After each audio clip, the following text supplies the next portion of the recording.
කලාවේ අලුත්ම තැන් සොයන අපේ කතා. අද අපිත් එක්ක එකතු වෙන්නේ පූර්ණ ජයශ්‍රී. අයිබෝන් පූර්ණ. පූර්ණ කලා අධ්‍යක්ෂකවරයෙක්. ගුරු ගීත ආසු ඇතුළු සිනමා නිර්මාණ රැසකම කලා අධ්‍යක්ෂකවරයා. ඔබ කොහොමද ඔබ හඳුන්වා දෙන්නේ? චිත්‍රපට කලා අධ්‍යක්ෂකවරයෙක් තමයි. හැබැයි මම හිතන්නේ මං සංවේදී මිනිස්සෙක් කියලා. ඒ සංවේදීකම තමයි මම නිර්මාණ කියන්න බෑ. ජීවිතයේ එක්කෙනා තමන්ගේ අත්දැකීම්, විඳීම්, රිදවීම් ඒවා ඒ භාවයන් එළියට දාන විදි තියෙනවා. කෙනෙක් අපරාධකාරයෙක් වෙන්න පුළුවන්. කෙනෙක් මත්ද්‍රව්‍ය වලට ඇබ්බැහි වෙන්න පුළුවන්. තව කෙනෙක් ඒක ආදරේ විදියට ප්‍රකාශ කරන්න පුළුවන්. මම මොන හරි කරලා තියෙනවා නම් ඒ මගේ විඳීම් සහ විඳවීම්. එහෙම තමයි හඳුන්වලා දෙන්න පුළුවන්. ඔබ කුඩා කාලේ ඉඳන්ම කවුද කියන එක අපි හඳුන්වලා දෙමුනේ. කුඩා කාලේ ඉඳලා කවුද කියන එකෙන් අදහස් කළේ අපි දැන් නිර්මාණයකට එනකොට ඒක අපිට ගොඩක් වටිනවා. ගොඩක් විට ප්‍රේක්ෂකයෝ වශයෙන් ආසයි තිබ්බ කවුද කියලා දැනගන්න. පුංචි කාලේ හිටිය බදුල්ලේ. මං කුඩා කාලෙම මගේ ජීවිතේ ඊටාම සැපවත් සහ ඊටාම දුක්ඛිත ආකාරයෙන් තමයි ගෙවුනේ. එකක් තමයි ඒවමනේ කලා නිර්මාණ වලට එකතු වෙන්නේ. ඒක තමයි මම අර මුලදී කිව්වෙත්. මට අවුරුදු 9 දී විතර මගේ අම්මා නැති වෙනවා. ඊට පස්සේ ජීවිතේ නොයෙක් හැලහැප්පීම් වලට මුහුණ දෙනවා. කොළඹ එනවා. ඉස්කෝලේ මාරු වෙනවා. ඉස්කෝලේ ගොඩකට යන්න වෙනවා. මොන වාසනාවකට හරි මට වේල්ස් කුමාර විද්‍යාලයට එන්න හම්බ වෙනවා මොරටුවේ. කලාකාර ගොඩක් බිහි වුණ තැන. ඒ කාලේ මට කලාව ගැන ලොකු හැඟීමක් තිබුණේ නැහැ. හැබැයි මගේ ජීවිතේ වෙනස් කළා තිස්ස ගුණවර්ධන සර්ගේ ආශ්‍රය. ගොඩක් කට්ටිය කියනවා ඒක.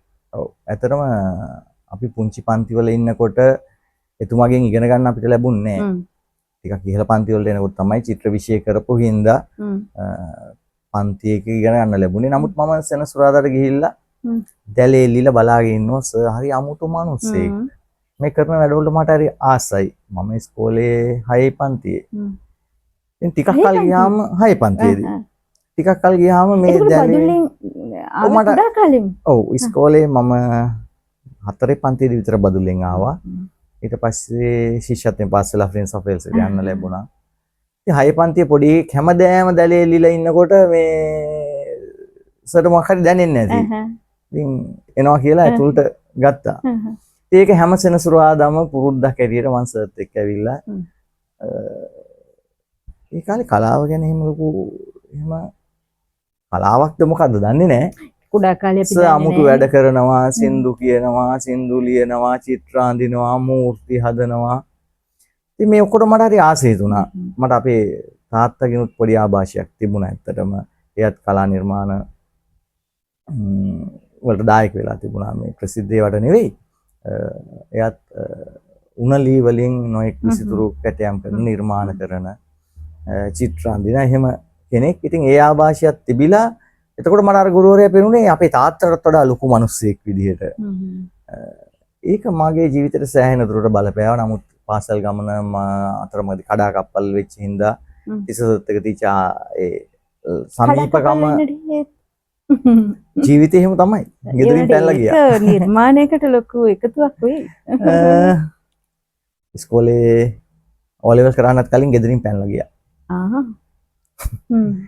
එහෙම ඒවා හින්දා තිස්සසත් එක තියච්ච සමීප සම්බන්ධකම් නැතුව ගියා. ඒ කියන්නේ අධ්‍යාපනය කඩ අධ්‍යාපනයේ කඩාකප්පල් වුණා කියන එකෙන් මම ඉගෙන ගත්තේ නැහැ කියන අදහස නෙවෙයි. ඇත්තට මම ඉගෙන ගන්න ඕන කියන අදහස මට ඇත්තටම ආවේ මම රස්සාවල් කරද්දී ටිකක් වයසින් මුහුකුරා ගියද්දි තමයි මට ඉගෙන ගන්න ඕන කියන අදහස ආවේ. ඉතින් තමයි අපව අධ්‍යාපනයට යොමු වුණේ. ඒ වෙනකොට මම පොඩි පොඩි කලා නිර්මාණ වලට දායක වෙලා හිටියා. මට එහෙම ආශ්‍රයකුත් හම්බුණා. එහෙම තමයි මේ දේවල් කළේ. කලා අධ්‍යක්ෂකවරයෙක් වෙන්න තරම් මේ නිර්මාණ අපි එකතු කරගන්න එපා. එතකොට ඒකත් එක පාටම වෙච්ච දෙයක් නෙවෙයි. මට ඔය ගමනේදී දේශපාලන ව්‍යාපාරات එක්ක කටයුතු කරන්න ඕන. ඒක කොයි කාලේ වගේද? ඒ පොඩි කාලේ. 1990 මුල සහ 89 අග. 89 අග කාලයේ සහ 90 මුල තමයි මම මේ කියන කාලය. ඒ අතර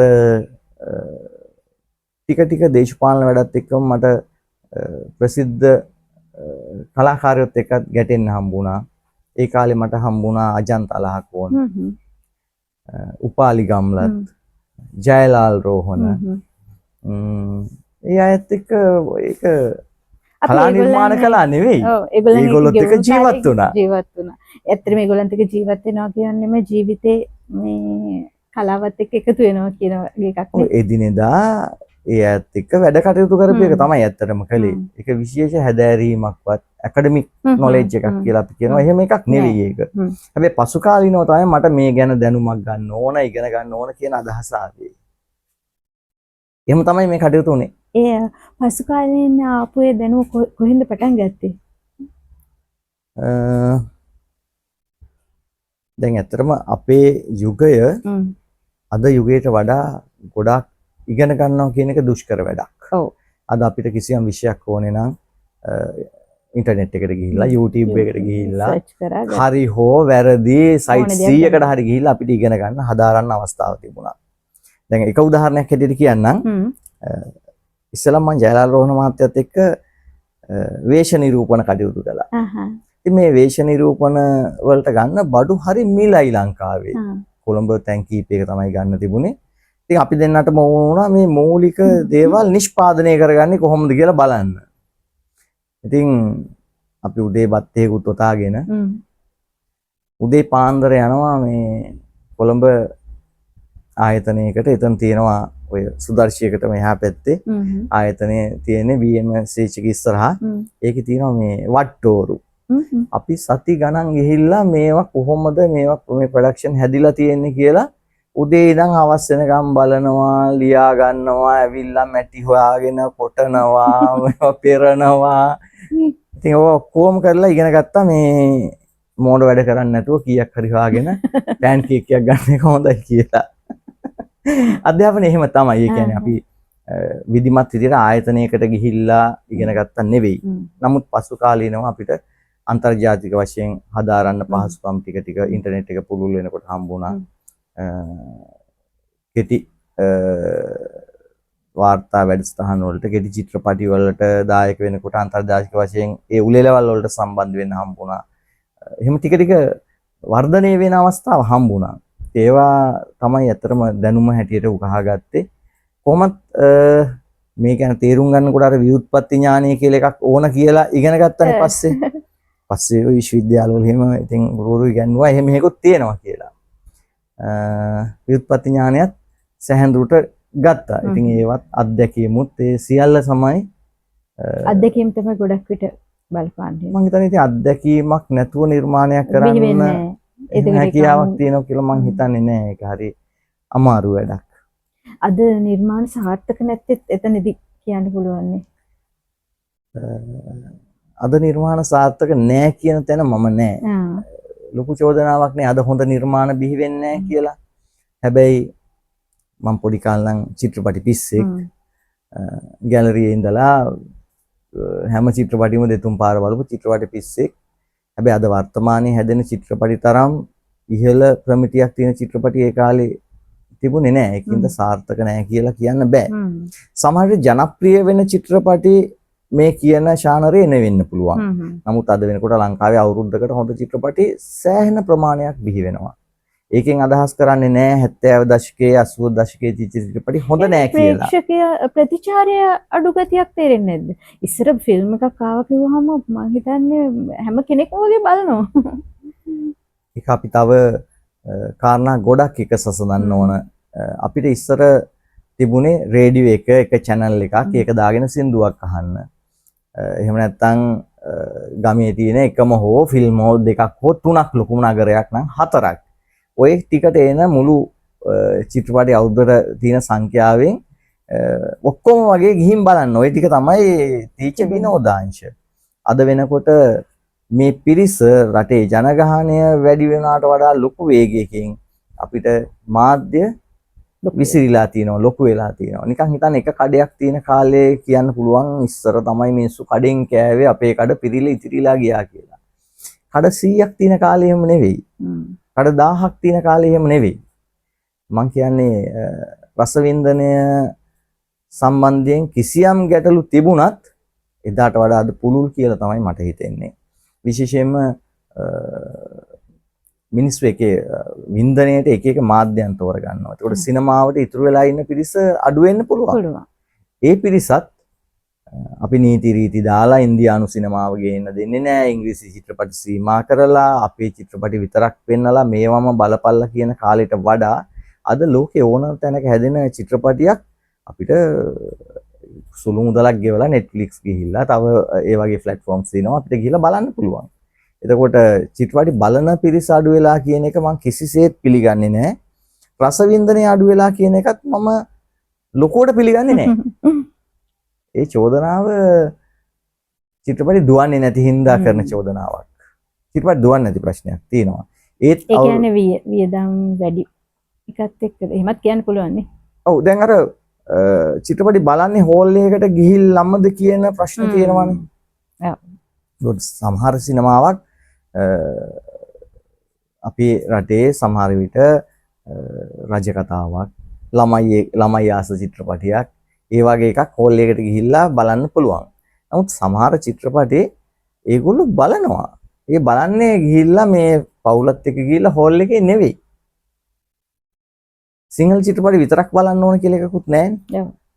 දැන් චිත්‍රපටි මාධ්‍ය නම් ලෝකේ කොතන හැදෙන සිනමාවක් සිනමාවක්.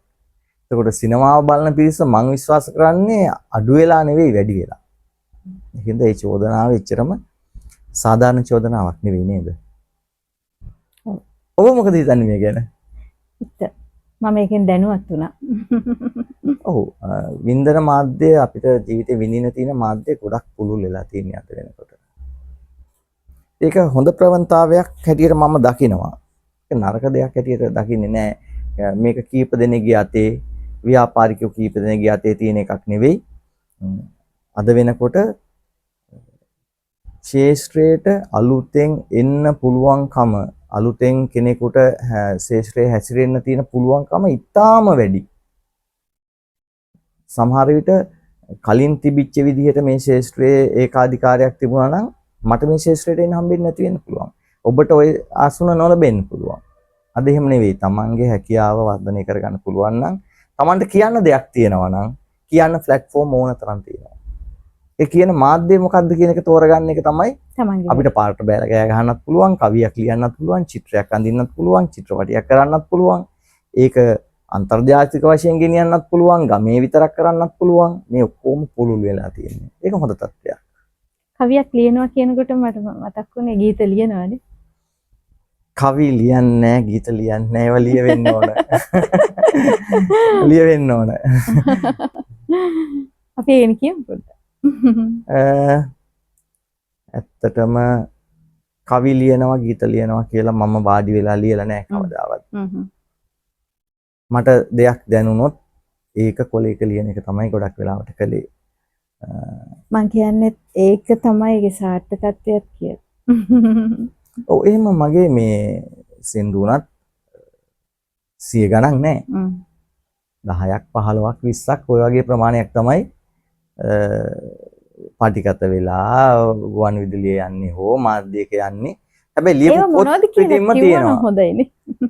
ඉස්සෙල්ලාම මම මේ ජීවිතේ ඉස්සෙල්ලාම සින්දුවක් ලිව්වේ මං ඊටාම ඉස්කෝලේ යන වයසේදී. ඉස්කෝලේ යන්නේ නැහැ.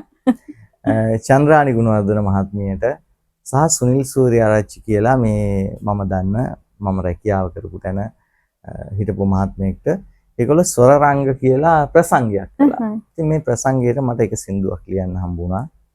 ඒ සින්දුව තමයි මේ මම ඉස්සෙල්ලාම ලිව්වේ. ඒක ලිව්වේ අතර මේ කියන විදිහට මේ දැනිච්ච දෙයක් එහෙම නෙවෙයි. මං අඩු වයසේ මං ඉතින් මොකක් හරි ලියන්න ඕන කියලා අයියා කෙනෙක්ගේ නංගි කෙනෙක්ගේ දේබසක් විදිහට මේ දෑවැදි ප්‍රශ්නයක් සම්බන්ධයෙන් ලිව්වා. දෑවැදි ප්‍රශ්නයක්? ඔව් අයියා මහන්සි වෙනවා නංගි වයසට යනවා. එයාට දෑවැද්ද හොයාගන්න බෑ වගේ එකක්. දැන් මගේ ඒ වයසේදී ලියපු නිර්මාණය දිහා බැලුවාම මේ පොඩි ලැජ්ජාවක් මට තියෙනවා. හැබැයි වයසත් එක්ක සංසන්දනය කරනකොට එහෙම තමයි. ඒක මගේ විඳීමක්වත් දැනීමක්වත් නෙවෙයි. හැබැයි ඊට පස්සේ මට තේරුණා එහෙම ලියන්න බෑ කියලා. ඊට පස්සේ මම මොනවා හරි ලිව්වා නම් ඒ ඔක්කොම මගේ ආත්ම ප්‍රකාශය. ඒවා කවුරු හරි සින්දුවක් ලියලා දෙන්න කිව්වට ලියන්න පුළුවන් එකක් නෙවෙයි ඇත්තටම. මේ වෙන විට ඔබ සම්බන්ධ වෙලා ඉන්න කලා කටයුතු මොනවාද? කලාකටයුතු කීපයකටම සම්බන්ධ වෙලා ඉන්නවා. ඔව්. මේ දවස්වලම කෙරෙමින් පවතින්නේ උපාලි ගම්ලත් මහත්මයාගේ ඊළඟ චිත්‍රපටිය. දැන් වැඩ කටයුතු ගොඩක් ඉවරයි. ඒක සිංහල චිත්‍රපටියක් නෙවෙයි. නම කියන්න පුළුවන්? දැනට නම දාලා තියෙන්නේ වීඩු කියලා. වීඩු කියන දෙමළ නම නිවස කියන අදහස. ඒක කලාත්මක ගණයේ ආර්ට් හවුස් ෆිල්ම් එකක්. තව සති කිහිපයක් වැඩ කළාම චිත්‍රපටිය ඉවර වෙනවා. මම හරි ආසාවෙන් වැඩ කරන අපිට දින යොදා ගන්න බැරි නිසා චුට්ටක් කල් ගිහින් තියෙනවා අපේ කැමරා ශිල්පියා සෝමේට තව වැඩ කටයුතු කීපයක් තියෙන හින්දා නැත්නම් මේ සතිය වෙනකොට අපි ඉවර කරන්න හිටියේ. කොයි වගේ එකක්ද? ඒක ඇත්තටම මේ උතුරේ ජනතාවගේ ප්‍රශ්නයක්. ඊටම් සීමිත චරිත ප්‍රමාණයක් තියෙන උතුරේ අය ඇත්තටම මූණ දින්නු. මේකට ඇත්තටම පාදක වුණේ උපාලි ගම්ලත් සහ මම අවුරුදු 15ක් විතර එක ડોකියුමන්ටරි ෆිල්ම් එකක් කළා. අවුරුදු 15ක් විතර එක දිගට කළා. ඒ චිත්‍රපටිය කරගෙන යනකොට ඒක වාර්තා චිත්‍රපටියක්. එච්චර කාලයක් මම දන්නේ නැහැ ලංකාවේ කවුරුත් එහෙම වාර්තා චිත්‍රපටියක් කරලා තියෙනවද කියලා. ඒ තරම් ලොකු කාලයක් අරගෙන අපිට යුද්ධයේ මුල් කාලේ ඉඳලා යුද්ධේ පවතින කාලේ සහ යුද්ධයේ අවසන් කාලෙත් අපි මේක දිගටම රූපගත කළා. මේක ජාත්‍යන්තර සම්මාන කීපයකට හම්බුණා. ඒ කාලේ අපිට උතුරේදී හම්බෙච්ච පොඩි ළමයෙක්ගේ කතාවක් තමයි මේ චිත්‍රපටියට පාදක වුණේ. ඒ ළමයා අපි උතුරේ ඉඳද්දිම තරුණියක් චිත්‍රපටිය පටන් ගන්නකොට ඇය ගැබිනියක් විවාහ වෙලා ඒ ළමයාගේ කතාව නෙවෙයි. හැබැයි මේක උපාලි තමයි ලිව්වේ. උපාලිට මේකට මූලික වුණේ ඒ දරුවා මූලික කරගත් ඒ ජන ජීවිතය තමයි මූලික වුණේ. ඒක මම හිතනවා ලංකාවේ බිහි වෙන හොඳ චිත්‍රපටියක් වෙයි කියලා මම හිතනවා ඒ චිත්‍රපටිය. ඒකට නළු නිලියන් එතකොට නළු නිලියන් වශයෙන් ඉතාම සීමිත නළු නිලියන් ප්‍රමාණයක් ඉන්නේ. මමත් ගොඩක් වෙලාට රංගපානවානේ මේ විනාඩි ගණන් වල පොඩි කොටස්. හේතුව මේ ලංකාවෙන් බැහැර රූපගත කිරීමක් තියෙනවා නම් සිංහල දන්න අය හරි අඩුයි. ඔබ නොකියවඩ හොඳ නළුවෙක්. එහෙම නෙවෙයි. මම කැමරාව ඔන් කරලා ගිහිල්ලා මගේ කොටස කරලා ආපහු වෙලා කැමරාව ඕෆ් කරන්න වෙලා තිනවා ලංකාවෙන් එළියේදී. ලංකාවේදීත් එහෙමයි සමහර විට ඒක අති දක්ෂ වැඩ. සමහර විට එතෙන්ට නළුවෙක් ඕන වුණාම ලොකු චරිත නෙවෙයි ඇත්තටම පොඩි දේවල් රූපගත කරන් යන. දැන් උතුරේදීත් වෙච්ච ලොකුම ප්‍රශ්නයක් තමයි අපි ප්‍රධාන නළුවන් මේකට දායක කරගත්තට සුළු චරිතවලදී නළු කවුද ඉන්නේ? ඉස්සරහට මං හිතන්නේ ඒ ටික උපාලිම තමයි දැන්ට උපාලි මේ ගැන ප්‍රසිද්ධ කරලා නැහැ. එතකොට උපාලි තමයි ඒක ඇත්තටම කතා කරන්න ඕන. මට පුංචි කොටසක් රඟපාන්න හම්බුණා. ඒකේ කලා අධ්‍යක්ෂණය කරන ගමන්ම. ඒවා නළු කාර්යයන්ම නෙවෙයි. සුළු ඕනම නළුවෙක් ඉබේ හැටි වෙන්න පුළුවන්. ඒ කියන්නේ කාලයක් තිස්සේ කරනකොට වෙන්න පුළුවන්. තව කොහොමද ඒකේ වැඩ කටයුතු ඉවරයිද? දැනට මූලික වැඩ කටයුතු ඉවරයි. රූපගත කිරීමුත් සෑහෙන දුරට ඉවරයි. අපිට රූපගත කිරීම කරන්න උනේ සීසන් කීපයක. එකක් ඊටාම පායන කාලේ ඒ ටික ඉවරයි. දැන් අපිට වැහි කාලේ ටිකක් ගන්න තියෙනවා. ඒකට උතුරට වැස්ස එනකන් තමයි අපි ඇත්තටම ටික දවසක් බලාගෙන ඉන්නවා. ඒකත් ඉක්මනට ඉවර කරන්න පුළුවන්. ඒක ජීවිතේ ලොකු අත්දැකීමක් තියෙන නේද? ඒ විදිහට උතුරේ චිත්‍රපටියක් කරන්න ලැබුණු එක ජීවිතේ ඊටාම හොඳ අත්දැකීමක්. නිර්මාණයක කලා අධ්‍යක්ෂකවරයාගේ කාර්යභාරය මොකක්ද? කලා අධ්‍යක්ෂකවරයෙක් කියන නමම අද වෙනකොට වෙනස් වෙලා තියෙනවා. දැන් යුගයක් තිබුණා කලා අධ්‍යක්ෂකවරයෙක්ට ලොකු වැඩක් කරන්න නැහැ. ඉන්දියානු චිත්‍රපටයක් මෙහෙට කොපියක් කරනවා නම් ඒක බලාගෙන එහි තියෙන විදිහට මෙහි පොඩ්ඩක් සකස් කරගන්න. දැන් චිත්‍රපටි පටන් ගත්ත තැන තිබුණොත් එහෙම කලා අධ්‍යක්ෂකවරයෙක් කියන්නේ ලොකු චිත්‍ර ශිල්පියෙක්. මොකද එයාට ස්ටුඩියෝ එකක් ඇතුලේ ලොකු චිත්‍ර ඇඳලා පසුබිම් හදලා ඒක එලිමහනට එනකොට ටිකක් වෙනස් වුණා. ඒක ටික ටික වර්ධනය වෙලා අද වෙනකොට කලා අධ්‍යක්ෂ කියන භූමිකාව ප්‍රොඩක්ෂන් ඩිසයිනර් කියන තත්ත්වය දක්වා වෙනස් වෙලා තියෙනවා. එතකොට අද වෙනකොට කලා අධ්‍යක්ෂවරයෙක් පසුබිම සකස් කරනවට එහා ගිහිල්ලා සම්පූර්ණ මේ නිර්මාණය ඩිසයින් කරන එක. ඒ තත්ත්වයට එනකම්ම කලා අධ්‍යක්ෂකවරයාගේ භූමිකාව වෙනස් වෙලා තියෙනවා. ඇත්තටම කලා අධ්‍යක්ෂකවරයෙක් වෙනවා කියලා මට කවදාවත් හැඟීමක් තිබුණේ නැහැ, අදහසක් තිබුණේ නැහැ. අපි කරන පොඩි වැඩවලදී කලා අධ්‍යක්ෂක කෙනෙක් කියලා කෙනෙක් හිටියේ නැහැ. එතකොට මම ওই තිස්ස සර්ගේ ආభాෂයෙන්ම යම් පොඩි දේවල් කළා. මට ওই ගුරු ගීතය කියන චිත්‍රපටිය ඇත්තරම ලැබුණු විදිහ ගුරු ගීතයට කලින් ෂෝට් ෆිල්ම් එකක් කළා. ඒක අන්තර්ජාතික වශයෙන් මේ සම්මානයට පාත්‍ර වෙච්ච ෆිල්ම් එකක්. ඒකෙදි රේල් පාරක් ළඟ පරණ දැන්වීම් පුවරුවක් හදන්න තිබුණා. ඔබට? ඔව් මට කියන්නේ. ඉතින් අපි 3-4 දිනක් ගිහිල්ලා ඒකත් උතුරේමයි කළේ. උතුරේ යුද්ධය සම්බන්ධ දුම්රිය නතුරු කියලා ඒ චිත්‍රපටිය. එතෙන්දී අපි හදාගෙන ගියේ එක මං හදාගෙන ගියේ එක ඒ තරම් සාර්ථක වුණේ නැහැ. මොකද කැමරාව දැම්මම මේක පොඩි ආටිෆිෂල් කියලා ඩිරෙක්ටර් කිව්වා මොකද්ද පූර්ව මේ කරන්නේ කියලා. ඊට පස්සේ දැන් මෙතන බඩු මුට්ටු ගෙනියන අපි බස් වල ගියේ මේවා බෑග් වල දාගෙන. ඉතින් මං අහල පහල තීච්ච දේවල් අරගෙන මේ බෝඩ් එක පූර්ව ආපහු සකස් කළා. ඒ වෙලාවේ අධ්‍යක්ෂකවරයා ඇවිල්ලා මේක දිහා බලලා මම ෆිල්ම් එකක් කළාම මම තමයි ආර්ට් ඩිරෙක්ටර් කියලා කිව්වා. මට මේ අවස්ථා ගොඩක් තියෙනවා. දැන් මම කලින් වේශ නිරූපණ ශිල්පියෙක් හැටියට ඉස්සෙල්ලාම කටයුතු කළේ වේදිකා නාට්‍ය ගොඩකම වේශ නිරූපණ ශිල්පියෙක් හැටියට කටයුතු කළා. මගේ මිත්‍රයෙක් හිටියා චමත් ප්‍රසන්න කියලා. තාමත් මිත්‍රයෙක්. චමත් තමයි අතරම මට මේ ශේෂ්ත්‍රයට අත්පොත් ලැබුවේ මේ වේශ නිරූපණ ශිල්පියට.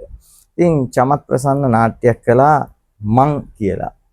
කුමාර තිරුමාදුර තමයි ඒකේ ප්‍රධාන චරිතය රංගපෑවේ. මොරටුවේ දර්ශනයක් තිබුණා. මේ නාට්‍ය විශේෂත්වය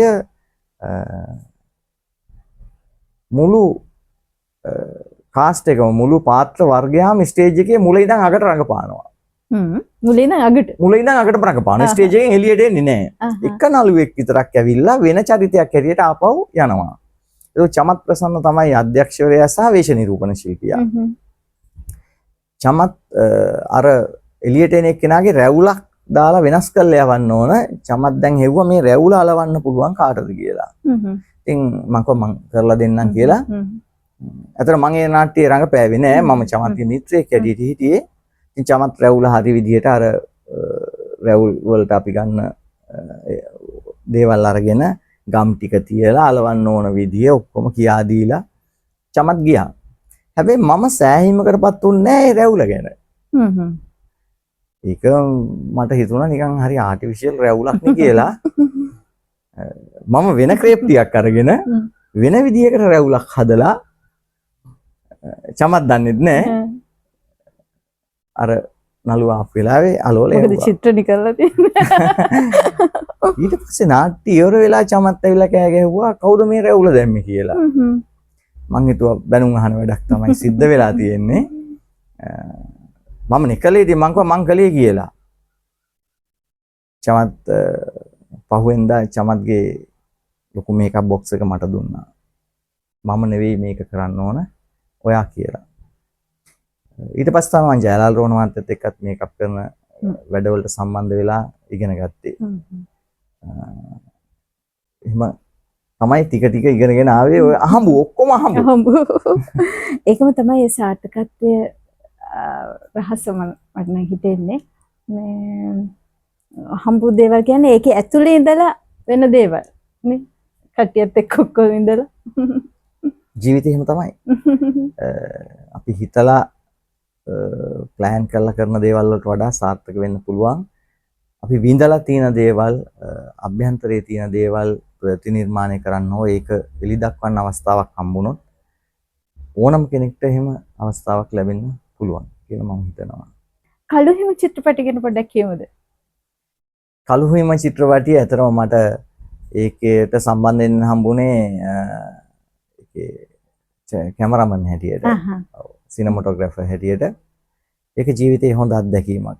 ඒකත් අහඹුවක්. අර මම කලින් කිව්වා වගේම මම කැමරාමන් කෙනෙක් නෙවෙයි. මගේ මිත්‍රයෙක් රෝහණ කියන්නේ ගොඩක් අය දන්න කෙනෙක්. රෝහණට ඕන වුණා ලංකාවේ තිබුණු ජාත්‍යන්තර සිනමා උළෙලක් තරුණ සභාව අනුග්‍රහය දක්වලා කරපු සිනමා උළෙලට කෙටි වාර්තා චිත්‍රපටියක් කරන්න. ඒ චිත්‍රපටිය කරන්න යා කැමරාමන් කෙනෙකුත් තෝරගෙන හිටියා. මගේ ළඟ තිබුණ කැමරාවක්. ඒක අපි වෙන වැඩකට පාවිච්චි කරන ගෙන ආපු කැමරාවක්. චිත්‍රපටියකටමයි මේ මචන් චිත්‍රපටියට පාවිච්චි කරන්න ගෙන ආපු කැමරාව මගේ ළඟ තිබුණා. ඉතින් මේ කැමරාව ටිකකට දෙන්න පුළුවන්ද කියලා හෙව්වා රෝහණ යාගේ මේ වැඩේට. මං කිව්වා හරි මාත් එනවා කැමරාව දෙන්නම් කියලා. කොහොම හරි අපිට අවිස්සාවේල්ලෙන් තමයි පළවෙනි දවසේ රූපගත කරන්න තිබුණේ. දුම්රියක් තමයි ඉස්සලම් රූපගත කළේ. ඒ චිත්‍රපටිය වැඩියෙන් පාදක වෙලා තිබුණේ මේ කැලණි වැලි මාර්ගයේ දුම්රිය. කැමරා කරන්න එනවා කියව මිනිස්සයා අර අපේ භාෂාවෙන් පොල්ලක් තිබ්බා. රෝහණ ඇහුවා මේ පළවෙනි ෂොට් එක අරන් දෙන්න පුළුවන්ද කියලා. කැමරා ගැන හුරුවක් තිබුණා වැඩ කරනවා. නමුත් ඔව් ප්‍රොෆෙෂනල් විදිහට වැඩක් කරලා තිබුණේ නෑ. නමුත් හුරුවක් තිබුණා. මම පළවෙනි ෂොට් එක ගමු කියලා ගත්තා. ඒත් අර යාළුවා එන්නේ නෑ. ටිකකින් ෆෝන් උත් ඕෆ් කළා. පස්සේ දැන් රෝහණට මේ වැඩේ කරන්න හොඳ රෝහණ හැව දිගටම ඔයාට මේක කරගෙන යන්න පුළුවන්ද කියලා මම කිව්වා දැන් බෑ. අපි මේක නවත්තමු කියලා අපි උදේට කෑම කන්න කඩේකට ගිහිල්ලා අපි මේක කතා කරමු. මට වාගේ අදහස කියන්න. මොකද්ද මේ අපි රූපගත කරන එක ගැන සම්පූර්ණයෙන්ම මට අදහසක් නැතුව මම කෙනෙක් කියන්නේ බෑ. මට ඒ ගැන හොඳ චිත්‍රයක් තියෙන්න ඕන. මම මොකක්ද ගන්නෙ කියලා මම දැනුවත් වෙන්න ඕන. ඒකද වාගේ සම්පූර්ණ අදහස මට කියන්න. අපි හිතේ ඉඳන් ෂූට් කරමු කියලා. රෝහණ අපි ඉතින් මේ උදේ පොඩි කඩේක ගමේ පාදුක්ක පැත්තේ පැය ගාණක් තේ බිව්වා. කඩේ මිනිස්සුන්ට වදයක් වෙනකන් රෝහණගේ අභිලාෂය මාත් එක්ක සාකච්ඡා කළා. පහුවෙන්ද නම් අපි ඒක රූපගත කළා.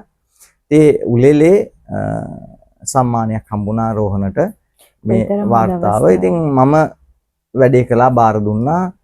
මම උලෙලේ සිනමා පට්ටික බලලා ඒ දවස්වල මං ගාල්ලේ රාජකාරී කළේ. මං ගාල්ලට බස් එකේ යනකොට මගදී කෝල් එකක් ආවා හෙට උලෙලට එන්න ඕන කියලා. ඇත්තට මං දන්නේ නැහැ මොකටද කියලා. පස්සේ පහුවෙන්ද උලෙලට ගියා.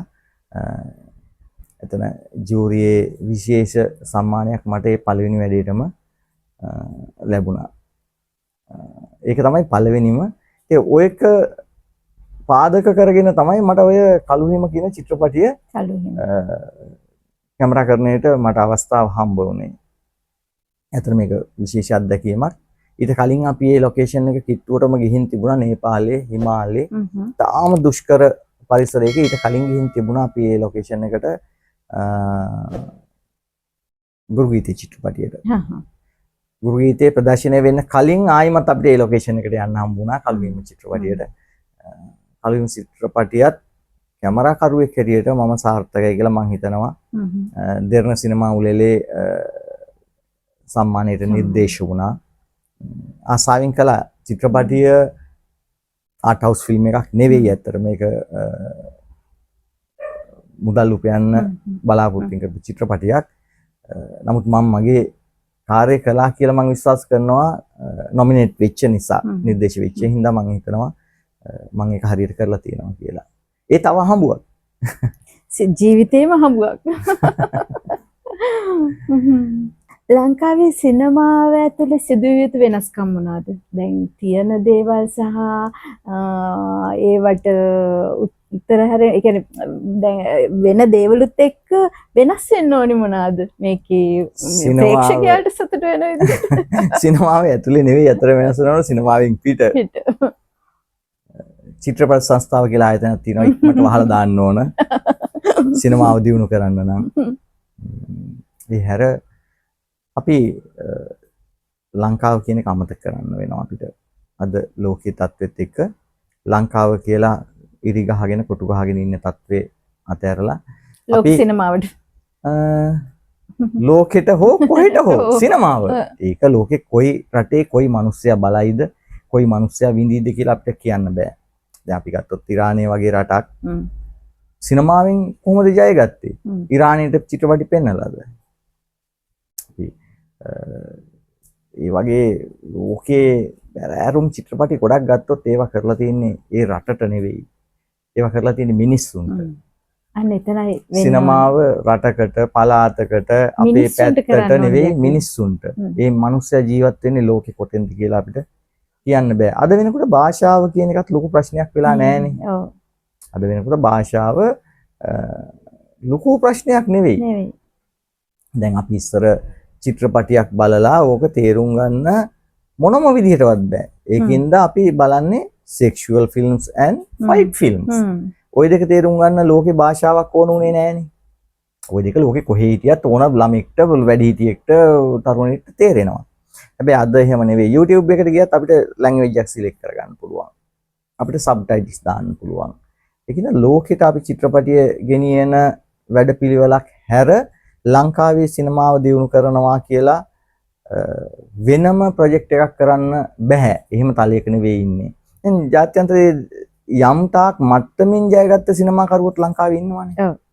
ඔව්. ඒ චිත්‍රපටි ආభాෂය ගන්නෙ නැතුව මම චිත්‍රපටි ආభాෂය ගන්නවා කියන්නේ චිත්‍රපටියේ කතාව හෝ ආඛ්‍යානයේ ආభాෂය නෙවෙයි.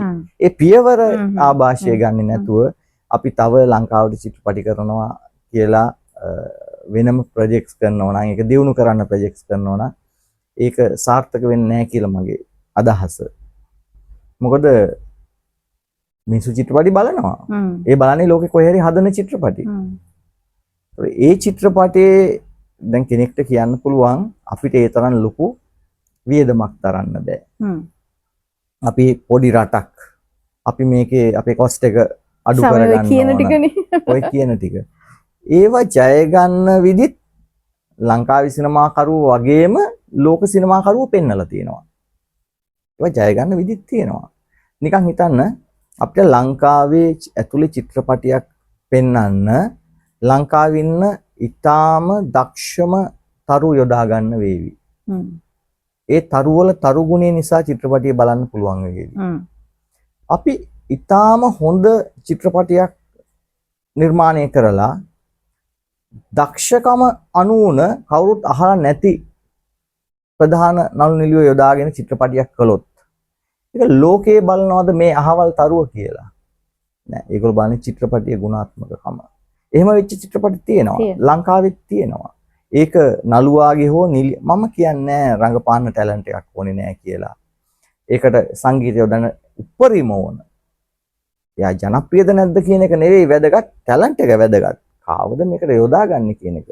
ඒකට අවස්ථාව ලංකාවේ එන්න වැඩි වෙනවා මිසක් අඩු වෙන්නේ නැහැ. අද අපේ නිකන් හිතන්න අපි වගේ පුංචි රටක් මේ ඇමරිකාව, එංගලන්තය, සිනමාව තියෙන ප්‍රංශය වගේ ලොකු රටවල් එක්ක ගිහිල්ලා ඒ උළෙලේ හොඳම නළුවාගේ හොඳම නිලියගේ සම්මානය අරගෙන එන්න පුළුවන් කියන්නේ අපි කොයි තලයක දිනුනොද? ඒක කෙනෙක් කියන්න පුළුවන් අපිට හරියට ඇකඩමි එකක් නැහැ, උගන්වන්නේ නැහැ. මං හිතන්නේ මේ තියෙන ටිකත් දිනු කරන්න ඕන. මේ තියෙන ටිකත් ලොකු බලපෑමක් කරන්න පුළුවන් තත්ත්වයක් කියලා. සම්පත. නිකන් හිතන්න අපි මහේන්ද්‍ර පෙරේරා වගේ හොඳ ඇක්ටර් කෙනෙක්. එයාගෙන් බිහි වෙන පරම්පරාව. ඒක මහා ඇකඩමි එකකිනුත් නැති වෙන්න පුළුවන්. ඒක මේ කෝටි ගණන් වියදම් කරලා හදන අවුරුද්දකට ලොකු බරපැන දරන ආයතනයකින් බිහි වෙන්නේ නැති නළුවෙක් අනිවාර්යයෙන්. මහේන්ද්‍ර අයියාගේ ඇකඩමි එකෙන් එළියට එනවා අපි දැකලා තියෙනවා. දැන් ඒ අය ශේෂ්ත්‍රයේ ඉන්නවා. ඉතින් ඒකින්ද මේ தත්වය ලෝකෙට ගෙනියනවා හැර ලංකාවේ සිනමාව දියුණු කිරීම කියලා ප්‍රොජෙක්ට්ස් කතන්දර දේශන තේරුමක් නැති වෙයි. ඔබගේ කලා අධ්‍යක්ෂණය වලින් හොඳම එක කියලා හිතන්නේ මොකක්ද? හොඳම ඔක්කොම හොඳයි. හැමදේම මට හොඳයි අනිත් අය තමයි තීරණය කරන්න ඕන. නමුත් මම සෑහීමකටපත් වෙනවා සහ මම අත්දැකීම් ගත්ත ගොඩක් ගුරු ගීතය කලා අධ්‍යක්ෂණයෙන් මම හිතන්නේ මට මගේ හැඟීමට අනුව ලංකාවේ එක අගය කළා මදි කියලා. හේතුව තමයි චිත්‍රපටිය 2012 දී අපි රූපගත කළේ. ඒ 2012 දී තිබුණු තාක්ෂණය හැකියාවන් කැමරා කොහොම අදට වඩා ගොඩක් වෙනස්. අවුරුදු 2020 ගණන් වල පෙන්වුවේ. එතකොට සෑහෙන කාලයක් පහු වෙලා. එතකොට ඒවා ඇත්තටම කම්පෙයාර් කරන්න ඕන. සසඳන්න ඕන ඒ යුගයත් එක්ක. නම් ඒක මම කියන්නේ ඒ යුගයේවත් එක්ක මේක කරන්න කියලා. චිත්‍රපටයේ වැඩි කොටසක් කරන්න උනේ ලංකාවේ. මේක හිමාලයේ පෙන්වුවේ. අපි ලොකු දුෂ්කරතා ගොඩකට මුහුණ දුන්නා. අපි ගිය නළු නිළියෝ ගොඩක් අය ඒ කටුක පරිසරයේ විඳ ගන්න බැරුව හැරිලා ආවා. ඇත්තටම ඉතුරු උනේ මට රඟපාන්න උනේත් එහෙම නිසා තමයි පොඩි කොටසක් හරි. ඉතුරු උනේ ප්‍රධාන නළුවයි නිළියයි විතරයි. එතකොට චීට් ඒ කියන්නේ කරනවා. කාලය කොච්චරක්ද කියන්නේ ගොඩ කාලයක් එතන අපි මාස එකමාරක් විතර මුළු ගමනම මාස එකමාරකට කිට්ටු වෙන්න ගොඩක් දර්ශන තලයේ එක පැත්තක් එහෙදි අපි රූපගත කළා. ඒ දර්ශන තලයේම අනික් පැත්ත ලංකාවට ඇවිල්ලා රූපගත කළේ. මට සිද්ධ වුණා ඒ කලර් ටෝන්ස් ඒ බිල්ඩින්ග්ස් ඒ සියල්ල ලංකාවත් එක්ක සසඳන්න බෑ. හිමාලය කියන්නේ වෙනම පරිසර පද්ධතියක්. නිකන් හිතන්න එක දර්ශනයක තියෙනවා ඒකේ ප්‍රධාන නිළිය වතුරට බහිනවා. ඒ පරිසරයේ වතුරට බැස්සොත් ඉතින් ආයි ගොඩ එන්න බෑ. වතුරේම තමයි ඉන්න වෙන්නේ. ඒ තරම් සීතලයි. සෙල්සියස් -15 ඍණ 15ට විතර සීතලයි. අයිස් තමයි තියෙන්නේ. අයිස් අතරින් අර වේගයෙන් ගලා යන නිසා කිසියම් වතුර ප්‍රමාණයක් තියෙනවා. අතින් අල්ලන්න බැරි තත්ත්වේ. ඒවා ලංකාවේ ඇවිල්ලා කරන්න උනා. ලංකාවේදී ඒ ගඟේ පතුලේ වර්ණය පවා වෙනස්. මට ඒ දර්ශනයේදී ගඟ හරස් කරලා ගඟේ පතුලේ වර්ණය පවා වර්ණ ගන්නන්න උනා. ගල් වල පාට පවා.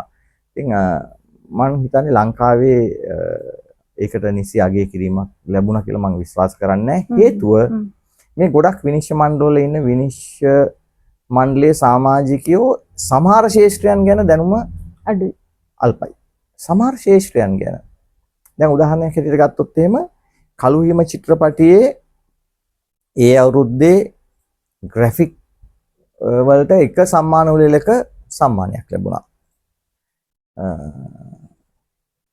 ඒ සම්මානය දීපු සම්මාන උළෙල විනිශ්චය මණ්ඩලයට මේවා ඇත්තටම රූපගත කරපු ඒවාද ග්‍රැෆික්ද කියලා හොයාගන්න බැරි හින්දා ඒගොල්ලෝ මේවා රෂස් ඉල්ලුවා. ඒතකොට අපි ඒ රෂස් ටික ගිහිල්ලා දුන්නාම ඒගොල්ලෝ තේරුම් ගත්තා මේවා ඇත්තටම මේ වගේ ග්‍රැෆික් කරපු ඒවා කියලා. නමුත් අනිත් විනිශ්චය මණ්ඩලයන් දැනන් හිටියේ නෑ මේවා ග්‍රැෆික් කියලා.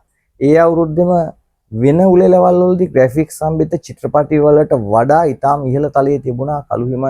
කලාත්මක චිත්‍රපටියක් නොවෙන්න පුළුවන්. නමුත් ඒ කරපු ශිල්පියා හරි මහන්සි වෙලා හොයන්න බැරි තරමට ඒ කටයුතු කරලා තිබුණා. ඒකට ඒ ගැන ඒ ශිල්පියට කොහොම දැනෙන්නේ නැද්ද? දැන් එක උළෙලක විතරක් ඒ හිටපු විනිශ්චය මණ්ඩලයට කිසියම් සැකයක් මත මේ ගැන විමසීමක් කළාම අපි අර රෂස් ගිහිලා දුන්නා. මේවා තමයි ෂූට් කළේ, මේවා තමයි හැදුවේ කියලා. ඒකම මම හිතනවා මට ගුරු ගීතේ චිත්‍රපටියේදීත් කලා අධ්‍යක්ෂණයේදී වුණා කියලා. ඔබට කලකිරීමක් තිබුණා? නෑ. කලකිරීම හේතුවක් නෙවෙයි. කිසිම කලකිරීමක් තිබුණේ නෑ. සහ මේ වෙලාවෙත් නෑ. මොකද හැම කෙනෙක්ම හැම දෙයක්ම ලෝකේ දැනගෙන ඉන්න බෑනේ. සහ කලා නිර්මාණයක් විනිශ්චය කරනවා කියන එක පිළිබඳව කලකිරෙන්න බෑ. විනිශ්චය කරන්න පුළුවන් දෙයක් නෙවෙයිනේ. අපිට උස පේලියට හිටියොත් උස එක හොයත හැකි. වර්ණ පේලියට හිටියොත් වර්ණවත් එක හොයන්න පුළුවන්.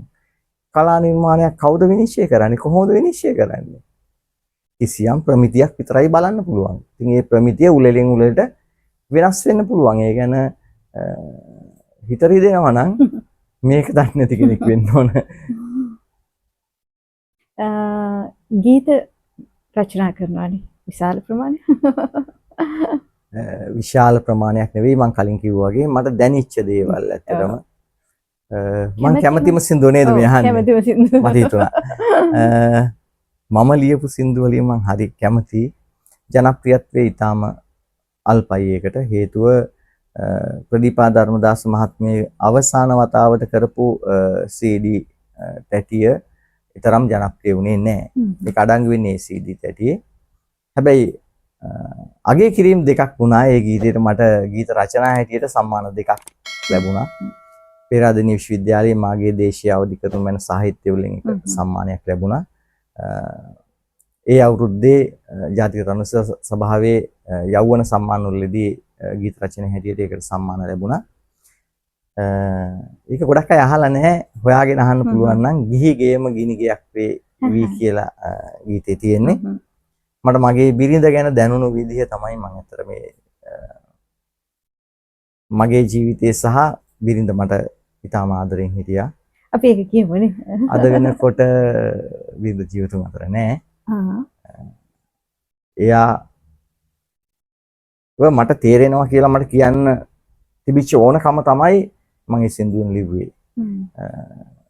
සින්දුව ජනප්‍රිය වෙන්න හේතුව සහ ලංකාවේ ගීත සම්බන්ධයෙන් අද ගීත නොලිවෙන හේතුව තමයි ලංකාවේ තාක්ෂණයත් එක්කම අපි කලින් කැසට් කළා, ඊට පස්සේ CD කළා, ඒක ගායකයෙක් ඒ අවුරුද්දකට එකක් කරන්න try කරනවා. මේ තාක්ෂණයේ දියුණුවත් එක්ක ඒක සම්පූර්ණයෙන්ම වෙනස් වුණා. අද ගීතයක් කරන්නේ YouTube එකට. ඒකට කවුරුවත් ඒකට අර්ථපතියෙක් වියදම් කරන්න කෙනෙක් නැහැ. මොකද ඒක මුදල් උපේන තත්ත්වයේ ලංකාවේ හරියටම ඒක ව්‍යාපාරයක් හැටියට වර්ධනය වෙලා නැහැ. අපි කලින් කරපු විදිහ තමයි කැසට් එකක් හෝ CD එකක් ගැහුවා. ඒක අලෙවි කළා, රෙකෝඩ් බාස් තිබුණා. අද එහෙම ආයතන නැහැනේ. එතකොට කිසිම ගායකයෙක් හෝ ගායිකාවක් ඒසා විශාල මුදල් ප්‍රමාණයක් වියදම් කරලා ඇල්බම් එකක් කරන්න ලෑස්ති නෑ. යාට ඒක ආයි ප්‍රතිපූර්ණය කරගන්න විදිහක් නෑ. ගොඩක් වෙලාවට කියන්නේ ගායකයෙක් ගායිකාවක් හෝ නිෂ්පාදන ආයතනයක් වියදම් කරලා අවුරුද්දකට දෙකකට සැරයක් ඒ ගායකයාගේ නිර්මාණයක් කරන එක. ඉතින් මේකේ අන්තිම කොටස තමයි ඔය ප්‍රදීපා මහත්මියගෙත් ඔය අන්තිම තැටිය අහුනේ. මේවා අලෙවි වෙන්නේ නැති කාලයක් එනකොට ඒකින්ද ජනප්‍රිය නොවුනට ඒ ගීතෙට මම හරි ප්‍රියයි. නිර්මාණයක් බිහි කරද්දී නිර්මාණකාරයෙකුට හොඳ සංගමයක් තියෙන්න ඕන. මම මේ කතාව පුරාම ඔබෙන් ඒක දැක්කා. නිර්මාණකාරයෙකුට තියෙන සංයමය මොකද්ද? නිර්මාණයක් කියන්නේම මිනිස්සෙක්ගේ ජීවිතේ මම මේ සාකච්ඡාවේ මුලදිත් ඒ ගැන ඔබත් එක්ක කතා කළා. ඒකේ විඳීමක්. විඳීමක්. ලෝකේ පුද්ගලයන් දේවල් වලට ප්‍රතිචාර දක්වන්නේ තමන්ගේ විඳවීම එක්ක කියලා මම විශ්වාස කරනවා. කෙනෙක් ඒ විඳවීම අපරාධකරුවෙක් හැටියට එලි දක්වන්න පුළුවන්. කෙනෙක් ඒ විඳවීම මත්ද්‍රව්‍ය පානය කරන ඇබ්බැහි මදුලෝලත්වෙන් ඉන්න මිනිස්සෙක් හැටියට තවත් නොඑක් විදිහට තව කෙනෙක් ඒක කවියක් විදිහට එළියට දාන්න පුළුවන්. තව කෙනෙක් ඒක සිනමා නිර්මාණයක් විදිහට එළි දක්වන්න පුළුවන්. සංයමයක් තියෙන්නේ මේ එළි දැක්වීම කොයිතරම් සමාජ ප්‍රගමණයට උපකාර වෙනවද කියන එක මත. තමන්ගේ විඳවීම එළි දැක්වීම මොනතරම් සමාජ ප්‍රගමණයට උදව් වෙනවද කියන එක මත. ඔබ හිතන්නේ මගේ දේවල් වලින් එහෙම උදව්වක් තියෙනවා කියලා මට දැනුනේ ඒකයි. ඒක තමයි ඒ සංයමය. ඇත්තටම අද මෙතෙන්ට ඇවිල්ලා ඔබේ වටිනා කාලය අපිත් එක්ක බෙදාගත්තට බොහොම නිහතමානීව බොහොමත්ම ස්තුතියි. ඔබටත් මේ අවස්ථාව මට ලබා දුන්නට බොහොමත්ම ස්තුතියි. කලාවේ අලුත්ම තැන් සොයන අපේ කතා.